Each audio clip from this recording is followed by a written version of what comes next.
แอโรเพรสสามารถชงให้ง่ายก็ได้และให้ยากก็ได้เช่นแค่คุณบดกาแฟเสร็จปุ๊บคุณใส่กาแฟเสร็จปุ๊บใส่น้ำคนใส่ฟิลเตอร์ลงตรงนี้ปิดฝาแล้วก็กดแค่นั้นก็ได้หรืออย่างที่บอกก็คนเสร็จปุ๊บเขย่าก็ได้แช่ทิ้งไว้ก่อนก็ได้แป๊บหนึ่งแล้วก็ค่อยกดก็ได้อีกมันชงให้ง่ายก็ได้และให้ยากก็ได้ซับซ้อนก็ได้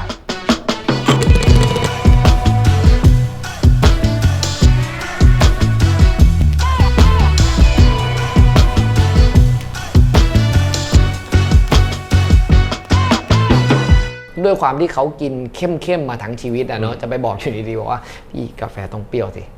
กินมา50 ปี60 ปีกินแบบนั้นมาตลอดแล้วอยู่ดีๆวันหนึ่งมาบอกกาแฟเปรี้ยวเขาอาจจะไม่เก็ตหรอกแต่ว่าถ้าโอเคก็เขาบอกว่าขอขมหนักๆเลยอะไรอย่างเงี้ยก็ได้ครับถ้าอยากทานได้ก็จัดไปสวัสดีครับเก่าโต้งครับและนี่คือ 69er Coffee Rule Everything Around Me เทปนี้นะฮะเราอยู่กันที่ร้านนี้ครับ Brew Lab หลังเดินนายพระราม 9 นี่เองนะฮะจุดเด่นของร้านนี้นะฮะพี่เบนเจ้าของร้านเป็นแชมป์ Aeropress ประเทศไทยอันดับ 2 ของโลก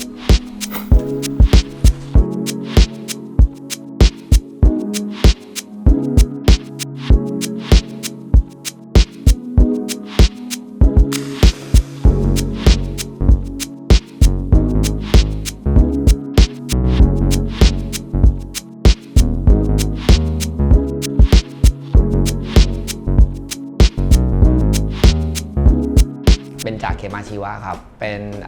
แชมป์ Thailand Aeropress 2019 ครับแล้วก็เป็นรองแชมป์โลกปี 2019 ครับเวลาถ่ายทีไรกูก็ประโยคนี้ทุกทีนะครับเริ่มด้วยประโยคนี้แหละมันท่องมาเป็นสคริปต์ได้เห็นถ่ายไปทีไรนะคุณไม่เคยเห็นวิดีโอเลยไปไหนหมดวะเนี่ยครับผมเบนจากเคมาชีวะครับผมเป็นเจ้าของร้าน Brew Lab ครับผมไปแข่งThailand Aeropress ปี 2019 ครับผมแล้วก็เป็นตัวแทนไปแข่งที่ประเทศอังกฤษได้ที่ 2 ครับชงกาแฟมาประมาณ 4-5 ปีได้เริ่มครั้งแรกเลยคือไปเจอพี่คนหนึ่งที่จตุจักรแม่ผมรู้จักกันกับพี่เขาแล้วก็เลยบอกว่าเนี่ยไปลองชิมกาแฟดูพี่เขาเปิดร้านอยู่เราก็ไปลองชิมดูตอนแรกผมก็ไม่เคยกินเหมือนกันกาแฟดำเพราะผมก็กินกาแฟนมส่วนใหญ่กินคาราเมลแมคคิอาโต้ด้วยซ้ำแต่คาราเมลเลยแล้วพอมาลอง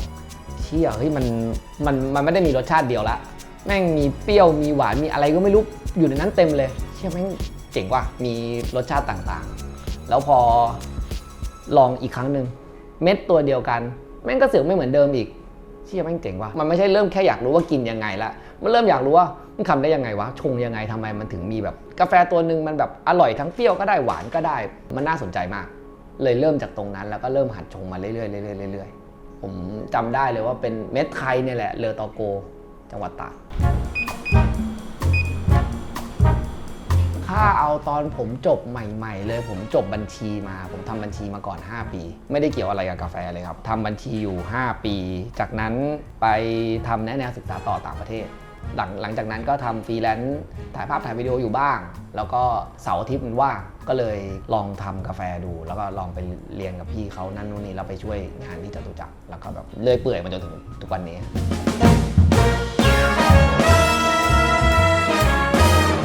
พอหลังจากกาแฟแก้วนั้นได้ชิมปุ๊บก็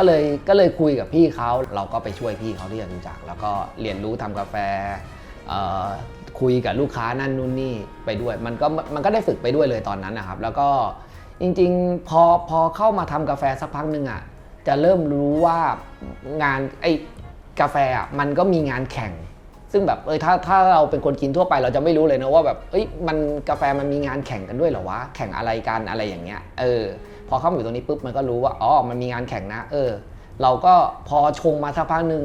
เราก็จะเริ่มยังไงเดี๋ยวอยากลงแข่งอยากรู้แหละว่าตัวเองอยากพัฒนาตัวเองดีกว่าเพราะว่าเวลาการแข่งครับมันทำให้เราได้ฝึกในสิ่งที่มากกว่ารูทีนที่แบบทำอยู่ทุกวันประจำที่ร้านมันทำให้เราต้องอัพสกิลตัวเองให้มากขึ้นพอที่จะแบบไปสู้กับคนอื่นเขาให้ได้ครับนั่นแหละมันเริ่มมาจากตรงนั้นก่อนเลย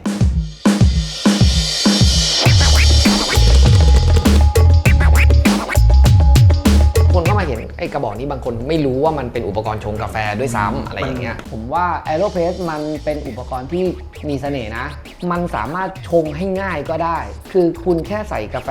ใส่น้ำทิ้งไว้สักพักหนึ่งคนนิดนึงตึ๊ดทิ้งไว้สักพักหนึ่งปิดฝากดปุ๊บได้กาแฟ1 แก้วแล้วหรือคุณจะชงให้มันซับซ้อนยุ่งยากอย่างเช่นแบบคุณใส่น้ำใส่กาแฟคนก่อน1 ทีใส่กาแฟเพิ่มคนอีก1 ทีปิดฝาเขย่าก็ได้แล้วกดก็ได้กดช้ากดเร็วก็ได้มันมีเสน่ห์ตรงที่มันสามารถเพิ่มลูกเล่นให้กับวิธีการชงกาแฟของคุณก็ได้หรือจะชงให้ง่ายก็ได้มันชงให้ง่ายก็ได้และให้ยากก็ได้ซับซ้อนก็ได้ผมเลยมองว่ามันเป็นอุปกรณ์ที่น่าสนใจมาก No one cares till you kill. Life is a bitch and I fuck. วันลุยดีกว่าพี่ มาชง คือผมเนี่ยประสบการณ์การกิน AeroPress เนี่ยน้อยครั้งมากเพราะว่าแต่ก็ไปหลายร้านก็เห็นเขาก็ตั้งไว้นะแต่ก็เวลาจะกินพวกสโลบาร์ก็เลือกที่จะกิน ดิฟ มาก ดิฟมากกว่าผมว่าทุกคนมีอุปกรณ์หลาย ๆ อย่างหมดแหละมีดิฟมี AeroPress มีไซฟอนมีเคลเวอร์อะไรครับผมว่าหลาย ๆ ร้านทุกคนมีแต่พอภาพลักษณ์ของดิฟอาจจะเห็นมากกว่าคนเข้าใจง่ายกว่าบางครั้งคนเข้ามาเห็นไอ้กระบอกนี้บางคนไม่รู้ว่ามันเป็นอุปกรณ์ชงกาแฟด้วยซ้ำอะไรอย่างเงี้ยอธิบายเพื่อคือแบบบางคนเขาก็ยังแบบแย่งรสชาติระหว่างดริฟกับAeroPress ไม่ออกผมว่านะอันนี้คือผมลองคิดจากความรู้สึกตัวเองนะมันอาจจะรู้สึกว่าวิธีการทำมันดูเหมือนง่ายแล้วพอมันง่ายปุ๊บแล้วมันจะอร่อยไหมใช่ไหมอร่อยเท่ากับดริฟหรือเปล่าอะไรอย่างเงี้ยไซฟอนอย่างเงี้ยมันดูตื่นตาตื่นใจใช่คือแบบมันอาจจะเป็นเรื่องนั้นด้วยหรือเปล่าได้มาเรามาลองนี่กันลองชิมแต่ผมว่านั่นแหละครับหลายๆคนอาจจะติดภาพจำว่าอุปกรณ์นี้คือดิฟAeroPress อาจจะงงๆหน่อยไอ้กระบอกนี้มันคืออะไรใช้ชงกาแฟหรออะไรอย่างเงี้ยนี่เราใช้กาแฟอะไรครับเป็นเอธิโอเปียครับเอธิโอเปียเยอะกระเชฟเลโกอย่างใช้แอโร่นี่จะใช้อยู่กี่กรัมนะครับพี่จริงๆมันชงได้หมดเลยนะตั้งแต่16 กรัม18 กรัม20 กรัมยัน30 กรัมแต่โดยส่วนใหญ่ตอนแข่งนะครับเขาจะใช้โดสกาแฟเยอะก็ใช้30 กรัมปกติผมชงที่ร้านผมก็เลยชงเสิร์ฟลูกค้าส่วนใหญ่ผมจะใช้เรซิปีของตอนที่ใช้แข่งมากกว่าหลายๆเรซิปีครับจริงๆถ้าชงอยู่บ้านส่วนใหญ่ผมก็จะชงประมาณแบบใช้18 กรัม20 กรัมใช้30 กรัมเปลืองครับเยอะใช้ค่อนข้างครับจัดไปครับด้วยบทครับจัดไปครับโอเคมีหรือยังมีหรือยังครับงานผมแบมบูนะครับเฮ้ยเอาไหมไม่เอาเรียบร้อยเป็นยังไงแบมบูลิมิเต็ดไปแล้วอาจจะงงว่าเราคุยอะไรกันคือในโลกของกาแฟเนี่ยนะครับอุปกรณ์บางตัวเดี๋ยวเงียบเสียงแป๊บนึงขอพูดก่อน อุปกรณ์บางตัวเนี่ยมันก็มีราคาสูงอย่างเช่นอันนี้เครื่องบดเป็นเครื่องบดเป็นอันดับต้นๆของโลกเป็นของเยอรมันแล้วราคาเนี่ยคุณบอกเครื่องบดแบบนี้เอาให้สัก 3,000 นะบดมือตัวนี้ราคาปัจจุบันอยู่ที่ถ้าเป็นไอที่บอกไปเมื่อกี้แบมบูประมาณ 18,000แบบซึ่งราคาตั้งต้นมันประมาณแค่10,000 เดียวแต่ที่มันราคาขึ้นเพราะมันผลิตแล้วดิสคอนใช่กลายเป็นของสะสมกันสะสมใช่ผมตอบได้เลยครับแล้วก็ไม่อยากบอกเลยครับตัวนี้ก็เป็นแบมบูเฮ้ยทำไมมันดำอ่ะผมไม่ได้ร่อนผมลอกออกแล้วก็พันแลบใหม่เองเอาแผ่นวีเนียพันอย่างนี้ราคาตกนะครับเดี๋ยวไม่เป็นไรผมใช้งานตอนแรกผมว่าผมจะขายของผมนะครับเอากำไรดีกว่าผมจะไปซื้อตัวธรรมดามาใช้ในกาแฟเนี่ยมันจะหอมตั้งแต่แบบว่าตอนบดออกมาใช่ครับภาษากาแฟเขาเรียกฟาเกนมันเป็นกลิ่นที่เวลาเราสมมติเราเข้าร้านกาแฟใหญ่ๆแล้วมันจะมีกลิ่นพวกนี้ลอยอยู่ตลอดเวลาแต่ว่าอย่างในต่างประเทศนะครับเขามีเทคนิคการเพิ่มกลิ่นพวกนี้ทำไงรู้ป่ะเป็นกลิ่นแบบปล่อยสเปรย์แต่ไม่ได้ทุกที่นะอันนี้แค่แบบพูดให้ฟังเฉยๆเคยคุยกับอะไรเขาเป็นเอ็กซ์เพิร์ททางด้านน้ำหอมครับเคยแบบว่าคุยว่าแบบกลิ่นเนี่ยกาแฟกลิ่นเคยเอากลิ่นเกชาไปให้ลองแล้วแบบว่าสามารถทำได้ไหมเขาบอกว่า มันไม่สามารถทำได้กินกาแฟเฉยๆอย่างเงี้ยทำได้ แต่ว่าถ้าเอาแบบเกชาแล้วแบบจะบอกให้ทำอย่างเงี้ยทำไม่ได้ เพราะว่าธรรมชาติมันซับซ้อนเกินไปมนุษย์ไม่สามารถเรียนแบบให้มันซับซ้อนได้มากขนาดนั้นจริงๆในนั้นมันมีแบบคือเขาสามารถดมและแยกได้แบบเยอะมากในนั้นนะครับแล้วเขาบอกว่ามนุษย์ไม่สามารถก๊อปปี้ได้แบบให้มันเป๊ะๆขนาดนั้นไม่มีทาง โอ้ถ้าเกิดเอ็กซ์เพิร์พวกสายกาแฟนี่จริงๆมาชิมกาแฟนี่เขาน่าจะแบบบอกได้หมดเลยนะใช่ครับเหมือนรับรู้รสชาติตั้งแต่เขาแยกใช่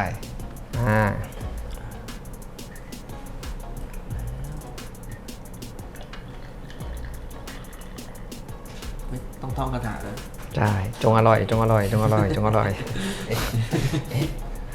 สายมูซะอย่างนั้นอย่างร้านพี่เบนนี่น้ำนี่ก็ต้องใช้ผสมครับใช่ครับใช่อันนี้กรรมวิธีมันต้องทำยังไงบ้างครับพี่ก็ใส่กาแฟไปก่อนครับแล้วก็ใส่น้ำครับคือจริงๆจะชงให้มันง่ายๆแบบว่าใส่กาแฟใส่น้ำแล้วก็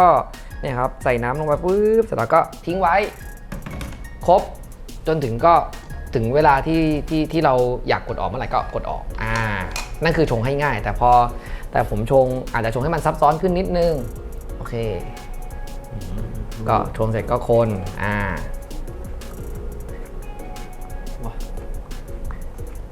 กลิ่นฟุ้งถึงนี่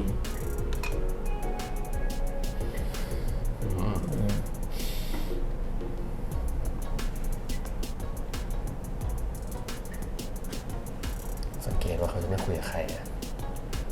บอกแล้วที่บาริสต้าที่ชงพวกสโลบาร์นี่ค่อนข้างคอนเซนเทรตกับแต่ละแก้วคุยไม่ได้ครับเดี๋ยวหลุดครับ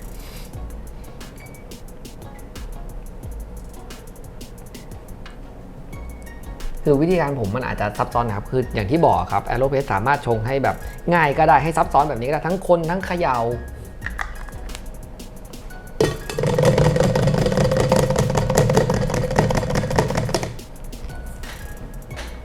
นี่ดูท่าก่อนเอกลักษณ์ท่านี้มีชื่อนะครับน้ำใต้ศอกว่าแล้วผมรู้อยู่นะว่าทำไมพี่เบนต้องทำท่านี้แต่ผมบอกไม่ได้ครับผมเป็นความลับครับผม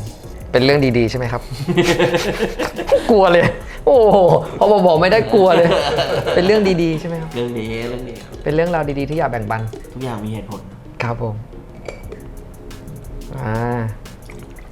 อันเนี้ยเมื่อกี้คือในเซิร์ฟเวอร์มีน้ำอยู่แล้วไว้ก่อนใช่ครับก็เท่ากับว่าที่สกัดออกมามันคือคอนเซนเทรตอะพี่ใช่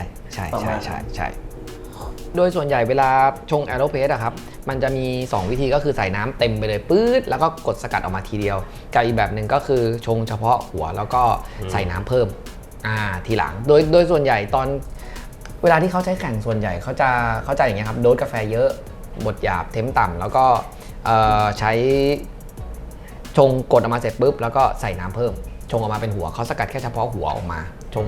อารมณ์ฟิลเดียวกับเอสเปรสโซ่อย่างนั้นนะครับสกัดเฉพาะหัวออกมาก่อนแล้วก็ค่อยใส่น้ำทีหลังแต่อันนี้ของผมปกติคือ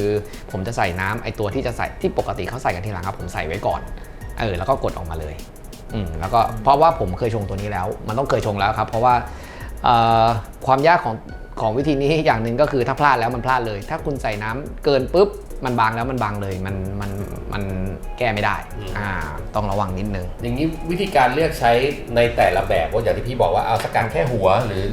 เอาทั้งหมดเลยอย่างเงี้ยครับก็คือขึ้นอยู่กับเมล็ดนั้นๆขึ้นอยู่กับว่าจริงๆมันขึ้นอยู่กับว่าบาริสต้าอยากนำเสนออะไรมากกว่าก็ด้วยตัวเมล็ดจะเป็นคนกำหนดให้บาริสต้าทำมันใช่มันก็ขึ้นอยู่กับเราแหละครับว่าเราจะชงด้วยเรซิปีไหน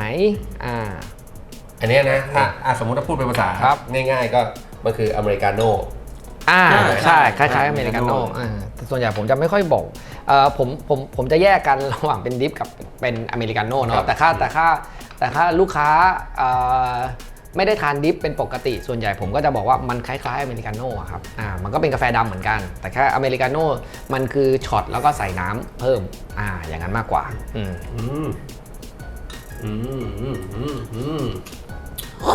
ดอกไม้ใช่ครับมีดอกไม้แล้วก็หวานตากล้องผมด้วยนะครับแคมเลยครับคุณไม่ทานกาแฟแต่ทำรายการนี้เราจะค่อยๆหยอดเข้าไปเรื่อยๆก็ ดูคลิปดูอะไรต่างประเทศค่อนข้างเยอะนะเวลาเขาแข่งอะครับอย่างเทสสึอย่างนี้ก็คนนึงก็คงเป็นไอดอลของหลายๆคนแหละเวลานั่นแชทหวัง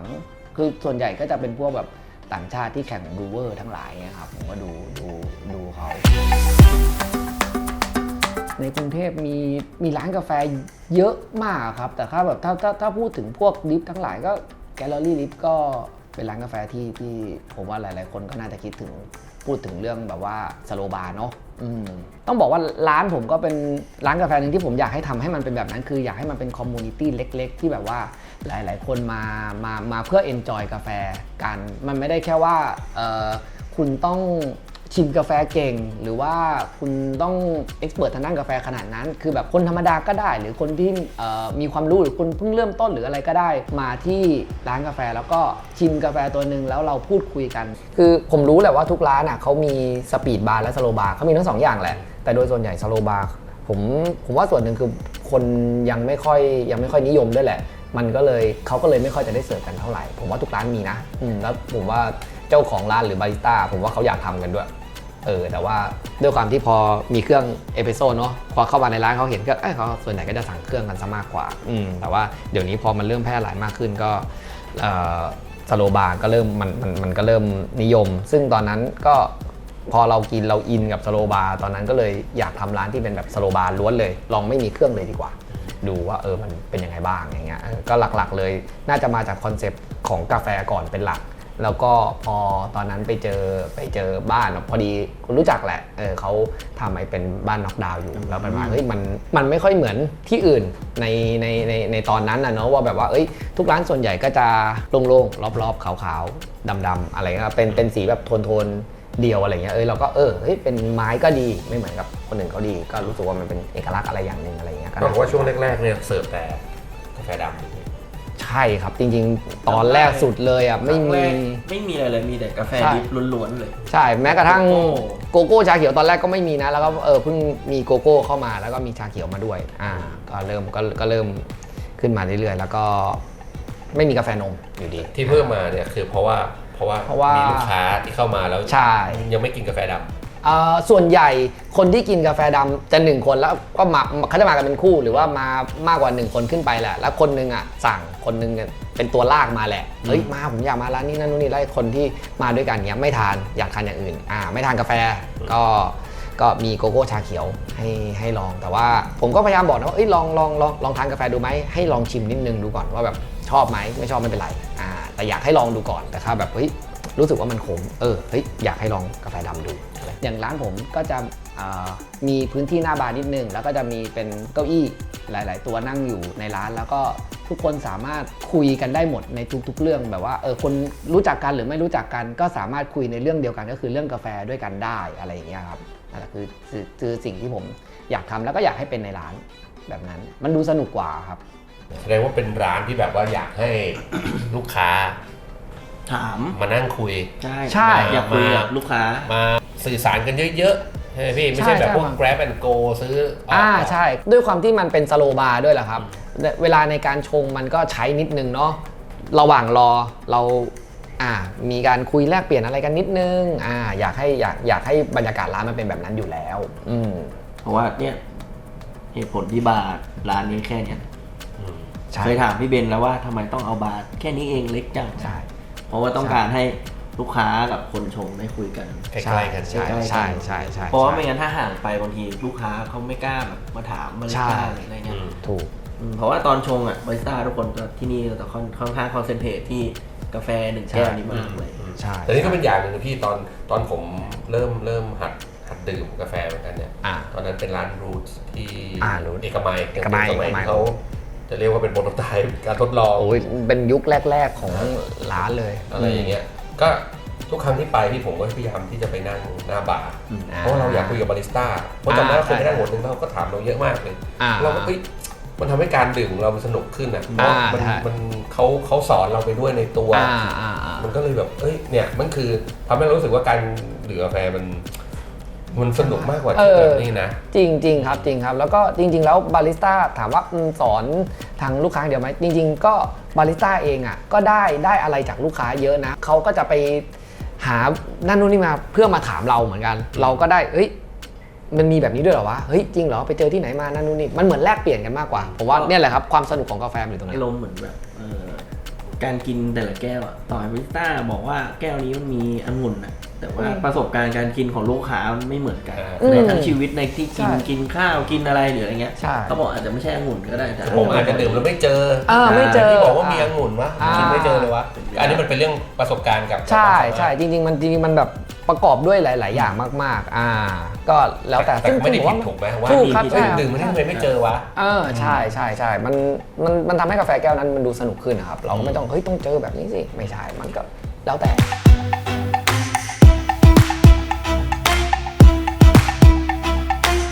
ถ้าส่วนตัวผมก็ชอบเม็ดไทยก็ชอบนะแต่ถ้าเลือกได้ผมอาจจะเลือกเอธิโอเปียก็มีเอธิโอเปีย1แหละแน่นอนแล้วก็เม็ดไทยแล้วผม2ตัว2ตัวเอธิโอเปียกับไทยรายการเรานะฮะจะพยายามไม่ค่อยพูดเรื่องของมันชิมแล้วบอกว่าอันนี้ดีอันนี้ไม่ดีอันนี้มันเป็นเรื่องของส่วนบุคคล รสนิยมด้วยเรื่องของความชอบแต่ละคนด้วยอย่างอยู่ตรงนี้คุณไม่มีทางรับรู้รสมันไม่เหมือนอาหารนะที่แบบเห็นภาพน่ากินรสชาติชัดเจนแตกต่างแต่กาแฟมันมีความคอมเพล็กซ์มันมีความละเอียดมันมีเยอะแยะมากมายเราก็เลยพยายามที่จะเลี่ยงเรื่องของการบอกว่าเฮ้ยรสแก้วนี้อะไรเป็นยังไงแก้วนี้แตกไม่หานนะโอ้ใจแวบเลยเมื่อกี้หมายถึงว่าอีกอย่างเรา2คนไม่ได้เอ็กซ์เพรสเรื่องกาแฟขนาดนั้นต่อให้เป็นบาริสต้าเป็นคนชงก็จริงแต่ว่าเราไม่ใช่คนชิมในการตัดสินหรืออะไรแล้วแต่ถ้าอยากรู้ต้องมาลองเองอยากให้มาลองเองมากกว่าจะได้รู้ว่ารสชาติถูกใจหรือไม่ถูกใจคือการดื่มกาแฟนะครับมันเป็นมากกว่าแค่แบบดื่มอร่อยหรือแก้วนี้ไม่ชอบแต่มันเป็นเรื่องของความสนุกกับการเนี่ยเห็นไหมเรามานั่งคุยกันเหมือนที่พี่เบนบอกเลยคอนเซ็ปต์ของร้านมันคืออยากให้คนคอนเนคกันด้วยกาแฟด้วยอะไรอย่างเงี้ยสุดท้ายกินกาแฟให้มีความสุขครับชอบแบบไหนกินแบบนั้นวิธีการดื่มแบบง่ายๆนะพี่ผมถ้าผิดพี่แนะนำได้คือบาริสต้าเองเนี่ยเขาก็จะเสิร์ฟในขณะที่มันตั้งแต่ตอนที่ร้อนอุ่นเย็นใช่แล้วก็ทิ้งไว้อีกสักกี่นาทีดีพี่ก็แป๊บนึงเลยแหละครับแป๊บนึงพออุณหภูมิเปลี่ยนรสชาติกาแฟจะเปลี่ยนส่วนใหญ่คนจะชอบตอนมันอุ่นลงนิดนึงรสชาติมันจะค่อนข้างจะดีกว่าตอนร้อนหน่อยแต่ว่าโดยส่วนใหญ่ผมจะเสิร์ฟตอนร้อนเลยเพื่อให้ได้ชิมตอนร้อนด้วยมันอาจจะไม่ได้ดีที่สุดหรอกครับแต่ว่าอยากให้ลองชิมดูเห็นความเปลี่ยนแปลงต่างใช่แล้วถ้าเกิดเราทิ้งไปจนมันเริ่มเย็นลงอีกนิดนึงก็มันก็รสชาติมันจะเปลี่ยนไปอีกมันอาจจะหวานขึ้นหรือว่ามีอะไรมีรสชาติอะไรออกมาเสริมก็อันนั้นก็แล้วแต่ตัวกาแฟแล้วแต่วิธีการสกัดด้วยแต่ว่าก็อยากให้ชิมทุกช่วงเป็นไม่ได้อยากให้ชิมทุกช่วง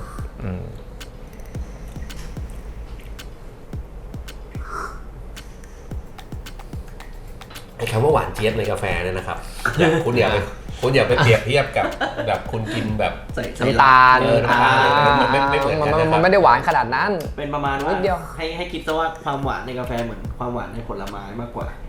เหมือนมากินมะม่วงแล้วหวานกินสับปะรดออกหวานอะไรอย่างเงี้ยใช่ไม่ใช่แบบหวานน้ำตาลอีกแบบนึงที่ผมเคยได้ยินเขาบอกว่าบางทีแบบไม่ต้องนึกหรอกว่ามันเป็นผลไม้อะไรพี่ปีบอกว่าให้คุณนึกว่าคุณดื่มมาเนี่ยแล้วคุณอยู่ตรงไหนอยู่ในทุ่งหญ้าอยู่ริมทะเลหรือคือมันเป็นอีกวายนึงอีกฟิลนึงอีกอารมณ์นึงก็ไม่แย่แบบมันเป็นความคิดที่ดีด้วยครับแล้วก็อีกแบบหนึ่งได้นึกถึงสีใช่ส่วนใหญ่ผมอยากให้นึกถึงสีใช่สีมันจะง่ายหน่อยกินแล้วนึกคุณกินแล้วคุณรู้สึกนึกถึงสีอะไรสีขาวกาแฟไม่ใช่ โอ้หวานเจี๊ยบเลยชงทั้งหมดถ้าผมกินบ่อยๆส่วนตัวที่ร้านก็มีเรือตอโกอยู่แล้วผมกินเรือตอโกบ่อยแต่แล้วก็ผมก็ชอบมันนะทั้งเอามาชงทั้งดิฟทั้งแอโรเฟสแม้กระทั่งเอาไปชงกดใส่เครื่องมันก็ยังหวานอร่อยดีครับมีความพิเศษอะไรเลอตอโกผมว่ามันมีความหวานคล้ายๆน้ำผึ้งหลายคนชิมแล้วรู้สึกว่ามันคล้ายๆเอธิโอเปียนะมีความรู้สึกแบบนั้นผมเคยลองบลายเทสนะครับแบบว่าลูกค้ามาลองชิมตัวนี้หน่อยบอกลองทายดูไหมพี่ว่าประเทศอะไรอย่างเงี้ยบางคนทายว่าตัวนี้เป็นเอธิโอเปียนะ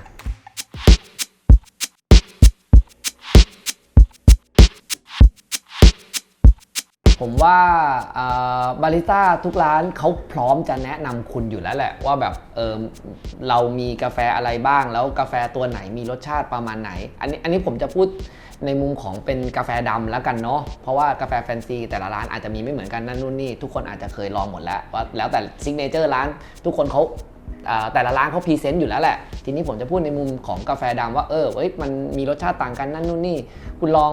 ถามบาริสต้าเขาดูเลยก็ได้ครับว่าวันนี้มีกาแฟอะไรบ้างตัวไหนบ้างแล้วตัวไหนเทสโนตประมาณไหนเหมาะกับกินร้อนกินเย็นอะไรอย่างเงี้ยครับลองถามเขาดูเพราะผมเชื่อว่าบาริสต้าทุกคนพร้อมที่จะคุยและอยากที่จะคุยอยู่แล้วอยากพรีเซนต์บางทีเขาไม่ได้พรีเซนต์เพราะว่าเขาทางร้านเขาอาจจะโชว์รูปโชว์เมนูพวกซิกเนเจอร์ของเขามากกว่าเพราะว่ามันมีรูปโชว์เนาะแต่พอเป็นกาแฟดำเวลาถ่ายรูปมามันก็เป็นกาแฟดำเฉยๆทุกรูปแม่งก็เป็นกาแฟดำเหมือนกันหมดทุกรูปมันพรีเซนต์ยากมันเพราะรูปมันบอกรสชาติไม่ได้เพราะฉะนั้นถามเลยครับถามเลยว่ารสชาติประมาณไหนอะไรไงเขาจะไม่รู้สึกว่าคุณแบบไม่รู้หรือนั่นนู่นนี่หรอกเขาอยากอธิบายครับผมเชื่ออย่างนั้นเป็นเครื่องดื่มที่สามารถทำให้ทุกคนเชื่อมโยงเข้าหากันได้สักหน่อยสักนิดนึงไหนบอกซิว่าเจออะไรบ้างผมบอกเลยถ้าเจอกาแฟได้1 ตับร้อนร้อนได้1 ตับ 2 ตับแล้วนะต้องเอาแล้ว Coffee rule everything around me ใช่ป่าว